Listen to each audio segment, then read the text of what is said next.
আপনি কি জানেন পটুয়াখালীর এই জায়গাটা এখন শুধু বাংলাদেশ নয়, ভারতবর্ষেও বেশ জনপ্রিয়। হ্যাঁ, আমি কথা বলছি পটুয়াখালী ঝাউতলার সেলফি রোড নিয়ে।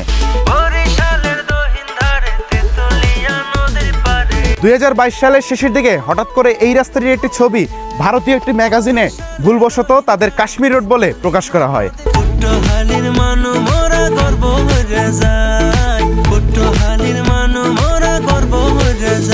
দাবি করা হয় এটি নাকি কাশ্মীরের শ্রীনগরের বুলেভার্ড রোড এবং এটি G20 মিটিং উপলক্ষে সাজানো হয়েছে। বাট লেটার ফ্যাক্ট চেকিং এ বেরিয়ে আসে এই ছবিটি আসলে আমাদের বাংলাদেশের পটুয়াখালীর ঝাউতলার সেলফি রোডের ছবি। মূলত এই জায়গাটি ভাইরাল হওয়ার আগে স্থানীয়রা এই রোডের নাম দিয়েছিলেন সেলফি রোড।